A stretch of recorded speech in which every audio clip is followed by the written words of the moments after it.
We start the film with a man named Hutch repeating his boring routine.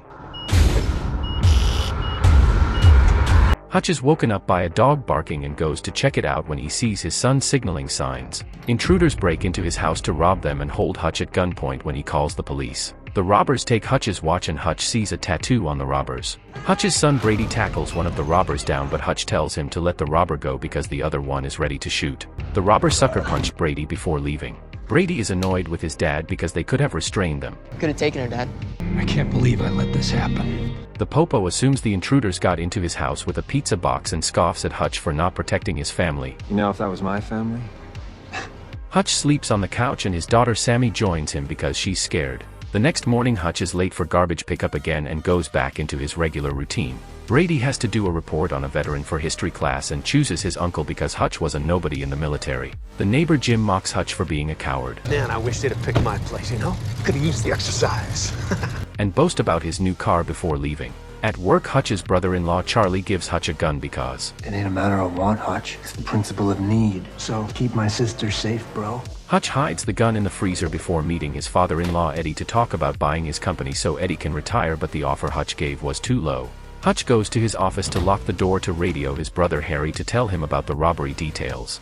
Hutch didn't attack them because the SNW was empty and Harry tells Hutch, "Don't do nothing stupid, you hear me?" Hutch goes to the nursing home after work to visit his father David, and David reminds Hutch who they used to be. Do you remember who we used to be, Hutchie? I do. He goes home after and finds out the robbers took Sammy's bracelet. Hutch storms out to go back to the nursing home to gear up. So soon? This thing I gotta do. Then you best go do it. Hutch goes to a bunch of tattoo shops to find out who robbed him by flashing an FBI badge. A vet calls him out for having an expired badge and people get ready to beat him out. Hutch offers money for the information and the vet quickly leaves after seeing Hutch's tattoo. The workers gave up after seeing the vet leave so quickly. Hutch sneaks into the robber's house to take back what they stole. You know why I'm here. Give me the goddamn kitty cat bracelet, motherfuckers! He hears a baby crying and crashes out after leaving. On the bus ride home, Hutch sees a dumbass crash a G-Wagon and a Please, God, open that door. bunch of goons storm into the bus to cause problems. Hutch escorts the bus driver out because I hope these assholes like hospital food. and warns them I'm gonna fuck you up. because the goons was bothering a girl. He unloads his gun to start beating the living shit out of these goons, and the girl they were bothering was like, oh damn, because Hutch is just bodying them.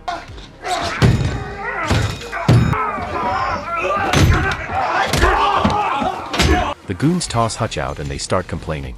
His back. Fuck! Nose is broken!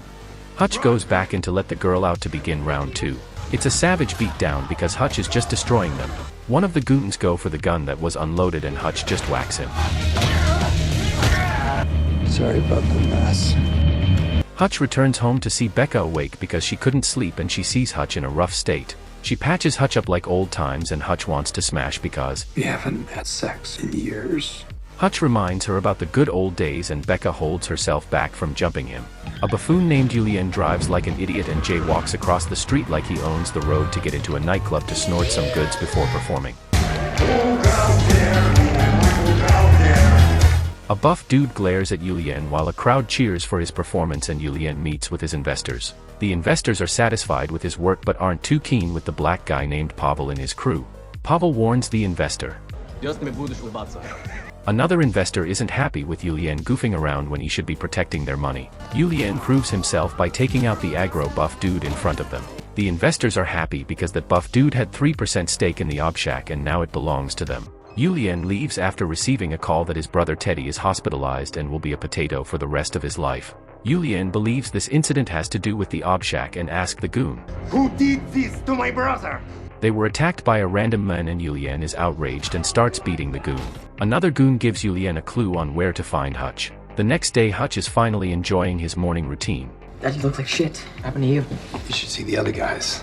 Hutch is proud of Brady for tackling the robbers because it showed he had his back. Harry calls Hutch because he knew what he did last night and assumes he had a blast, but he warns Hutch that he messed with the wrong guy.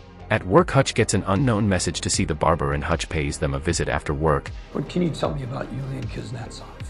The barber gives Hutch the info. A connected sociopath with resources to make things complicated. If Julian can't deal with Hutch, then he'll have to give up his share of the Ob Shack. The Ob Shack? Think of it like the 401k of the Russian mob. Hutch goes home to make his special lasagna and proposes to go to Italy this summer. Julian does a background check on Hutch and doesn't find anything amusing, but I question viability of your employment here. If you can't recognize a wolf in sheep's clothing. The woman blackmails a man in the Pentagon to find out more about Hutch, but the guy doesn't have access. He goes to the file room to find info on Hutch, but it's all blacked out, but he found some pictures to send back to the woman. The woman gives Julian the picture without pay because she wants no part of it. Hutch notices some cars pulling up and orders, Everybody get to the basement. Move! Move! Dad, what Right now! He shuts off the lights to prepare for the attack and beats a couple of them with a bat. He stealthily takes a knife to end a couple more, but Pavel counters. Another intruder tackles Hutch, but Hutch swiftly kills him with the help of boiling water. Hutch shoots down another intruder, but Hutch is taken out by a surprise attack by a taser. They stuff Hutch in the trunk to deliver Hutch to Julian before they go to the doctor to get patched up because Pavel threatens them. Hutch wakes up and pulls off an Oliver Queen to escape from the cuffs. He uses the fire extinguisher to cause the car to crash and finds Mr. Black Russian alive to tell him what he did as an auditor. The last guy in the organization wants to see at their door. Hutch runs home when he notices Pavel died and... Hey, Pops. Heads up, okay? That thing I had to go do, it escalated. Hutch sees the aftermath and lets his family out when the coast is cleared. The family is shocked and he sends them away. Becca, I love you, but I need you to trust me. I need to take care of this. Hutch tells the intruders his life story of how he let Alan the traitor go because... When I usually pulled the trigger before the waterworks began, but this time I listened. A year later he found Alan with a happy family when he went back to check on him and... I am not a jealous guy, but in that moment I wanted what Alan had. The motherfucker! Hutch left the game to start a family and he enjoyed it. Deep down, I always knew it was a facade. He retrieves the kitty bracelet when he sees it and packs up his secret stash. To get rid of the evidence, Hutch burned the house down by starting a spark. Hutch breaks into Jim's car to drive away while the neighbor watches his house burn down. Julian's goons go to the nursing home to kill David, but David was ready. Julian finds out his men failed to get Hutch from the news and calls the cavalry to get revenge. Hutch brings his stash to buy the shop, but Charlie was against it. Well, hold on a minute. I get a say in this. Listen to your father.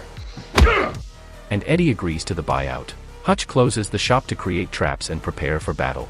Harry is berating Hutch over the radio. Fucking with that batshit crazy Julian? That's a whole other level of recklessness, man. Hutch shuts off the radio because he didn't want to get roasted anymore and sets out after preparing everything. Hutch hits Julian's compound where all the money is being kept and is just wrecking all the guards.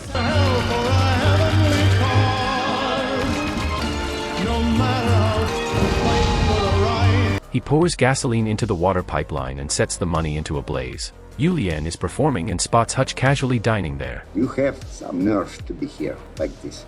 But Hutch pulls out a claymore and forces Julian to have a chat alone. Hutch gives Julian two choices. We'd like to end our little tete-a-tete right now. What's done is done. Or... There's a long dormant piece of me that wants so very badly to play this out. And tells him... I burned it. Everything you have. Julian is infuriated, but he had it coming. You came to my house, which you know you don't fucking do! Hutch gives Julian a chance to get out because ain't no way Julian is going to refinance the entire Obsha, so... Live your life far from me and mine. Hutch goes back to his car to wait for an answer and knows what it is when Julian takes a shot. They go for a nice car chase and Hutch drifts into an alleyway to get away because... Too bad a goon smashes into Hutch to push him out to the open, but Hutch can get away to go back to the shop. They corner Hutch after landing a shot. David shows up to provide cover for Hutch to get inside, and Harry provides support by sniping the goons. Because I wouldn't come save your white ass! The goons surround the place to begin the attack. But God damn it, Hutchie. I tried the retirement thing. But David couldn't let himself miss this and they start gunning down the goons. The whole shop is set up with booby traps and Julian eats one of them. Hutch slowly falls back while shooting down a couple going after him. He sets up a trap and shoots a bunch of goons outside when the goons open the door. Harry snipes the incoming goons and the goons chase after Harry, but too bad they stepped on a trap. Harry takes out a couple who were following him and gets a triple kill. He launches the last guy out like a savage. Hutch reloads and uses one of the goons as a meat shield to shoot the incoming attacker. Luckily he put a gun in the freezer before and uses the gun to shoot down the goon. Old man David isn't doing so bad himself and is holding his own with the sawed-off. Not for Nanda. Hutch moves to the launcher to launch the steel rods at incoming targets and regroups with the family. They go on a killing spree with amazing teamwork. Julian stumbles in and shoots Harry, but it wasn't lethal. Had you just stolen the object, we could have found a way out. But to burn the object down, your family will pay the price. They take cover because they were all out of ammo, and Hutch comes up with a plan to attach the claymore to a bulletproof glass. What the fuck you doing, man? What's he doing? Hutch rushes Julian and pulls the trigger to kill Julian. Just a bit excessive, but glorious. The police are on the way and Harry and David bounce. Hutch rescues a stray kitty and calls Becca. They bring Hutch to the questioning room to find out who he is. Who the fuck are you? And Hutch answers, Me, nobody. Hutch opens a can of food to feed the kitty while both of the detectives get a call and are surprised. Hutch enjoys a puff because he knows he's walking. 3 months later they are looking to get a new place and will buy the house if it has a basement. Harry and David go on a road trip and David doesn't know why they didn't fly. Oh, yeah. On the way David still doesn't believe Harry got a triple kill. Well, that's it for Nobody. Watch what YouTube thinks you might like next. If you enjoyed the recap, please support me by leaving a like, and thanks for watching. Thanks for letting me pretend I was someone else. My life before you was, well, you know.